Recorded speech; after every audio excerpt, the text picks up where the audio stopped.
Diploma first year admission 2026-27 ज्या विद्यार्थ्यांना cap round 1साठी option form भरायचा आहे, तो कसा भरायचा या व्हिडिओमध्ये मी सर्व माहिती सांगणार आहे. व्यवस्थित ऐका, जेणेकरून तुम्हाला प्रॉब्लेम येणार नाही.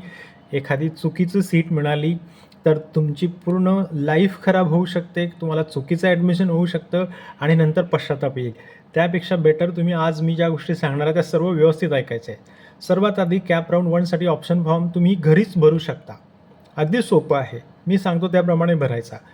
तुम्ही Poly26 जी वेबसाईट आहे आपली poly26@maharashtra.gov.in त्यामध्ये जायचं आहे. कॅन्डिडेट लॉग इनमध्ये जायचं आहे. तुमचा लॉग इन ID म्हणजे DN नंबर टाकायचा आहे, पासवर्ड टाकायचा आहे आणि लॉग इन करायचं आहे. लॉग इन केल्यानंतर तुम्हाला सर्वात आधी तुमच्या फॉर्ममध्ये हे दिसणार. काय दिसणार? Fill option form for CAP round 1 एक सूचना आलेली असते. Fill option form for CAP round 1वर क्लिक केल्यानंतर तुम्हाला समोर एक इंटरफेस दिसेल. त्या इंटरफेसमध्ये सुरुवातीला तुम्हाला टाईप्स ऑफ कॉलेजेस दिले जातील. टाईप्स ऑफ कॉलेज म्हणजे काय? कोणत्या प्रकारच्या कॉलेजमध्ये तुम्हाला ॲडमिशन घ्यायचं आहे. मग त्या टाईप्समध्ये काही असतील. पहिलं असेल सरकारी, गव्हर्नमेंट म्हणजे सर्व सरकारी कॉलेज, महाराष्ट्रातल्या सर्व सरकारी कॉलेजेस त्यामध्ये असतील. दुसरं गव्हर्नमेंट एडेड म्हणजे ज्या एडेड इन्स्टिट्यूट्स आहेत त्या शासनाच्याच असतात जवळपास, परंतु गव्हर्नमेंट एडेड असतात. मॅनेजमेंट प्रायव्हेट असतं, परंतु फीस त्याची पण खूप कमी असते जशी सरकारी कॉलेजेसची असते. सो गव्हर्नमेंट एडेड हे सिलेक्ट करायचं.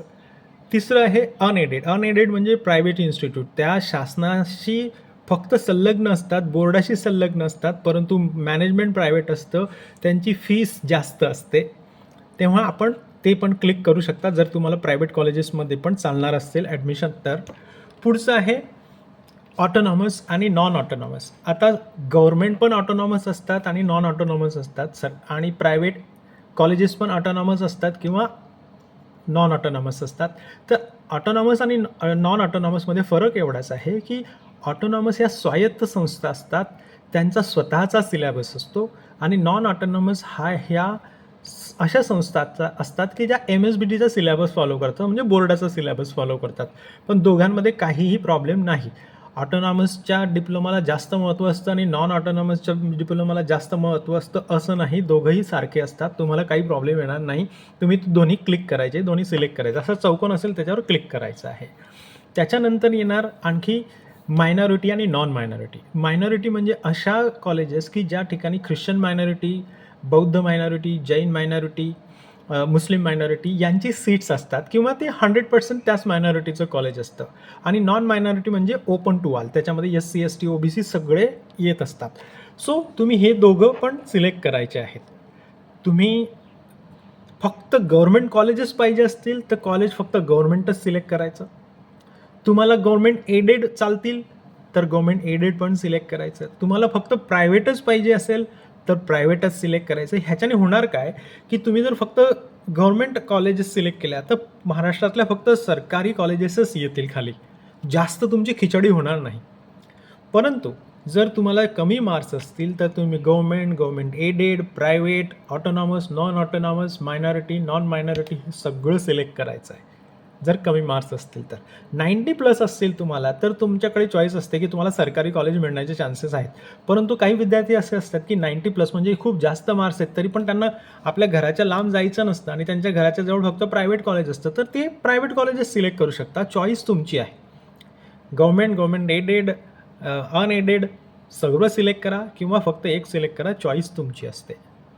का सिलेक्ट करायचं आहे की फक्त त्याच प्रकारच्या कॉलेजेस तुम्हाला खाली दिसतील, सर्व दिसणार नाही, म्हणजे तुमची खिचडी आणि कन्फ्युजन होणार नाही ऑप्शन फॉर्म भरत असताना. पुढचं आहे डिस्ट्रिक्ट. हे सिलेक्ट केल्यानंतर तुम्ही प्रोसीड करायचं आणि मग डिस्ट्रिक्ट सिलेक्ट करायचा. डिस्ट्रिक्ट म्हणजे काय? मला कोणत्या जिल्ह्यामध्ये ॲडमिशन घ्यायचं आहे. मी जळगावचा आहे तर मला फक्त जळगाव जिल्हा पाहिजे. मग मी म्हणेल नाही मला धुळे पण जवळ पडते तर मग मी धुळेला पण क्लिक करेल. मी लगेच म्हणेल मला बुलढाणा पण जवळ पडतो, मी बुलढाण्याला पण जवळ करेल.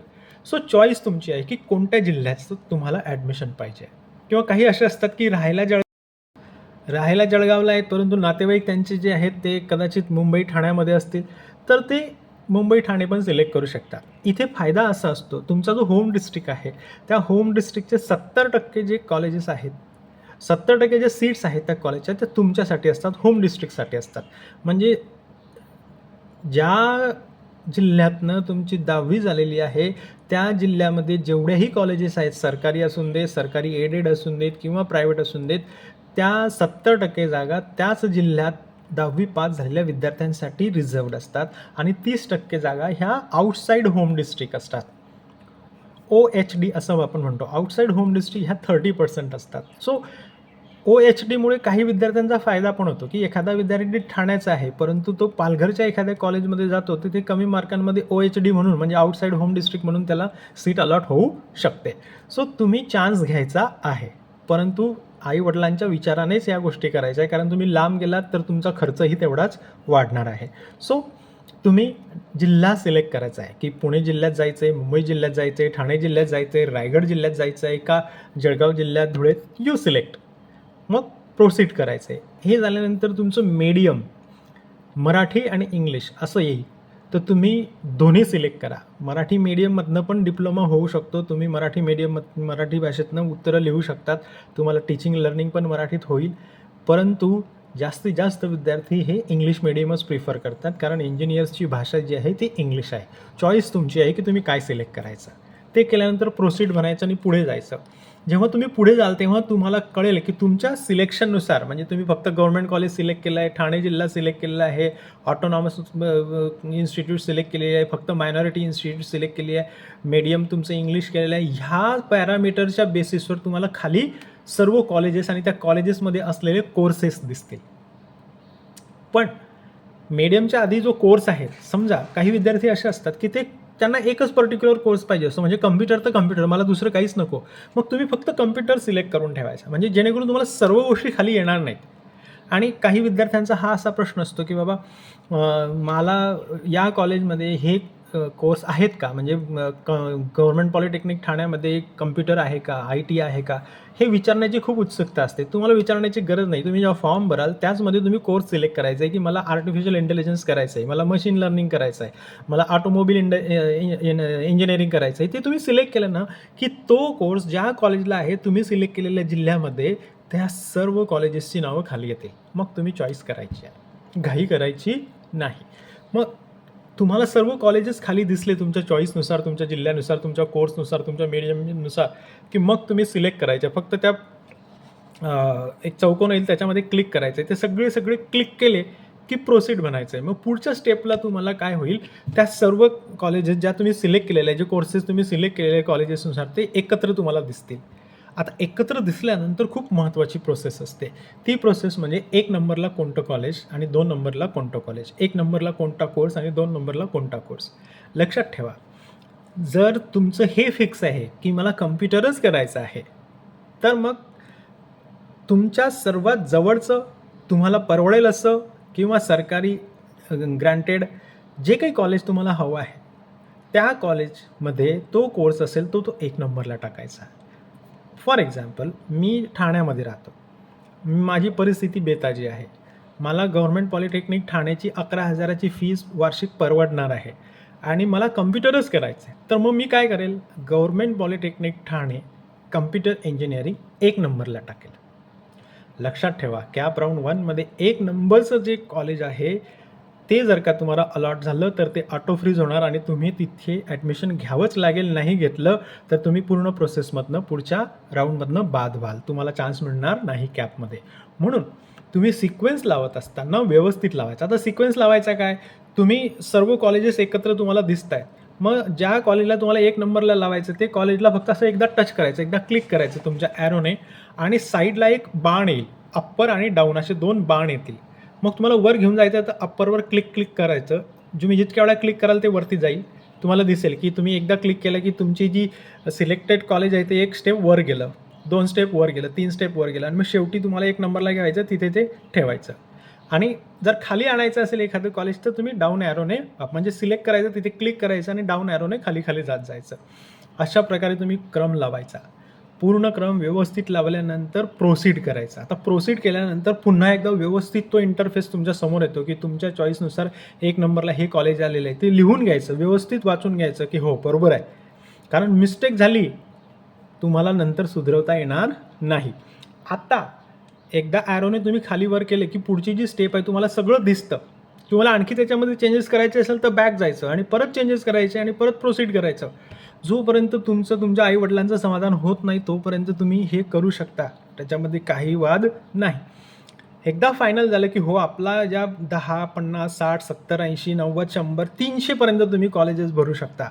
एकदा तुमचं फिक्स झालं की हो हा बरोबर क्रम आहे, मग पुढे जायचं प्रोसीड म्हटल्यानंतर तो तुम्हाला विचारेल तुमचा पासवर्ड. मग तुमचा लॉग इनला जो मी तो पासवर्ड वापरला तो पासवर्ड टाकायचा. त्याच्यानंतर तुमच्या मोबाईलला तुम्ही जो रजिस्टर्ड मोबाईल आहे त्याला एक OTP जाईल आणि तो OTP तुम्ही टाकायचा आहे. एकदा का OTP टाकला की तुम्हाला बॅक नाही, तुम्हाला चेंजेस करता येत नाही. म्हणून खूप विचारपूर्वक आपण तो OTP टाकायचा आहे. काही लोक सायबर कॅफेमध्ये जातील, काही लोक स्वतः भरतील घरी, काही लोक स्वतःच्या मोबाईलमध्ये भरतील. लक्षात ठेवा कमीत कमी 1 किंवा जास्तीत जास्त 300 ऑप्शन्स तुम्ही भरू शकता. परंतु एकदा का OTP टाकला की तुम्हाला त्याच्यामध्ये बदल करता येत नाही. सो OTP टाकण्यापूर्वी खूप विचार करायचा, आई-वडिलांची मदत घ्यायची. नाही समजलं तर तुम्ही FC सेंटरला जाऊ शकता. तिथे तुम्हाला मार्गदर्शन करायला नक्कीच लोक असतील, परंतु भरायचा तुम्हीच आहे. कारण उद्या तुम्ही असं म्हणायला नको की या सरांनीच तो फॉर्म भरला, आम्हाला तर असं टाकायचं नव्हतं. नो, कोणीही ते एंटरटेन करणार नाही, कोणीही तुमचं ऐकणार नाही. कारण शेवटी OTP हा तुमच्या मोबाईलमधनं तिथे जातो. म्हणून OTP देण्यापूर्वी तुम्ही तो चेक करायचा आहे. तुम्ही कुठेही जा, सायबर कॅफेमध्ये जा किंवा FC सेंटरला या आमच्याकडे, परंतु तुम्ही OTP टाकण्यापूर्वी एकदा तो व्यवस्थित सिक्वेन्स वाचून घ्या. तुमचं समाधान असेल, तुम्हाला हवं असलेलं कॉलेज 1 नंबरला असेल तर तुम्ही बिनधास्त टाका. कारण लक्षात ठेवा कॅप राऊंड 1मध्ये 1 नंबरचा ऑप्शन मिळाला तर तो ऑटो फ्रीज होतो, तिथे ॲडमिशन घ्यावंच लागतं. सो अशा प्रकारे तुम्ही हे ऑप्शन्स भरायचे आहेत. आता सर्वात महत्त्वाचं, ज्या लोकांनी TFWSला येस केलेलं आहे त्यांनी सिक्वेन्स कसा लावायचा. आता मी पुन्हा एकच एक्झाम्पल सांगतो की मला गव्हर्नमेंट पॉलिटेक्निक ठाणे खूप जवळचं आहे, तिथली फीस मला परवडते आणि मला तिथला कम्प्युटर पाहिजे आहे आणि मी TFWSला पण येस केलेलं आहे. मग मी काय करणार, government polytechnic Thane computer TFWS त्या कम्प्युटरच्या त्या कोर्सच्या आधी अक्षर असेल तर ते T म्हणजे TFWS ते 1 नंबरला आणि 2 नंबरला जनरल कम्प्युटर. म्हणजे तुम्ही TFWS पण आणि नंतर तेच government polytechnic Thane computer general 2 नंबरला असं घ्यायचं. कारण TFWSने जर का तुम्हाला सीट मिळाली तर तुम्हाला पूर्ण ट्युशन फी माफ असते, 100% माफ असते. सो तुमचा फायदा जास्त होतो स्कॉलरशिपपेक्षाही. सो TFWSला तुम्ही पहिला प्रिफरन्स द्यायचा आणि त्याच्यानंतर खाली. असंच तुम्ही इतरही सर्व कॉलेजेस ज्या तुम्ही ऑप्शन्स टाकणार आहात, कॉलेजेस आणि कोर्सेस, त्यामध्ये TFWS आधी घ्यायचं आहे. ह्याच्या व्यतिरिक्त जर का काही डाऊट असेल ऑप्शन फॉर्म भरायचा तर कमेंट करायचा आहे.